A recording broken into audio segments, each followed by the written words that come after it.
ഇന്നലെ വൈകിട്ട് കാണാതായ വിമോദിന്റെ മൃതദേഹം ഇന്ന് രാവിലെയാണ് കണ്ടെത്തിയത്.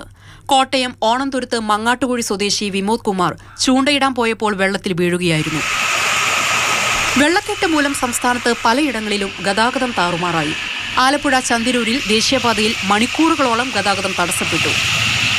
ഒരു ലോറി ഓടയിൽ കുരുങ്ങി, മറ്റൊരു ലോറിക്ക് യന്ത്രത്തകരാർ, പിന്നാലെ ഗതാഗതം താറുമാറായി.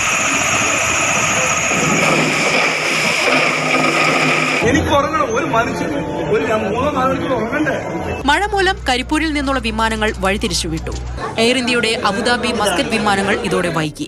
ദോഹയിൽ നിന്ന് കോഴിക്കോട്ടേക്കുള്ള എയർ ഇന്ത്യ 376 വിമാനം മംഗലാപുരത്ത് ഇറക്കിയത് പ്രതിഷേധത്തിന് വഴിവെച്ചു.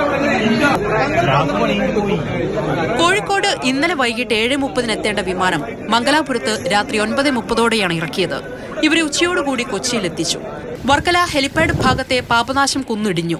സന്ദർശകർക്ക് കടൽ കാഴ്ചകൾ കാണുന്നതിനും വിശ്രമിക്കുന്നതിനുമായി പോലീസ് എയ്ഡ് പോസ്റ്റിന് സമീപം സ്ഥാപിച്ചിട്ടുള്ള ഇരിപ്പിടങ്ങളുടെ ഭാഗത്തെ കുന്നാണ് ഇടിഞ്ഞത്.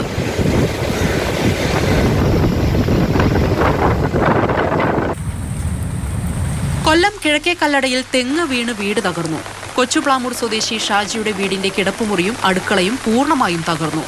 തെങ്ങ് വീഴുന്ന ശബ്ദം കേട്ട് ഷാജിയും കുടുംബവും ഓടിമാറിയതിനാലാണ് വൻ ദുരന്തം ഒഴിവായത്.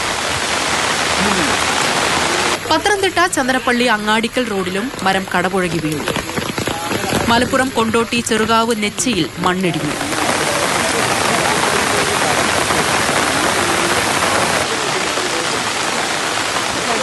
കാസർഗോഡ് കുമ്പള പോലീസ് സ്റ്റേഷനിലെ മേൽക്കൂരയുടെ സിമന്റ് പാളികൾ അടർന്നു വീണു. സ്റ്റേഷനിൽ GD ചുമതലയുള്ള പോലീസ് ഉദ്യോഗസ്ഥൻ കസേരയിൽ ഇല്ലാതിരുന്നത് വലിയ അപകടം ഒഴിവാക്കി. സ്റ്റേഷനിലെ ഇലക്ട്രോണിക് ഉപകരണങ്ങളും ഫർണിച്ചറുകളും തകർന്നു. News desk, Mathrubhumi news.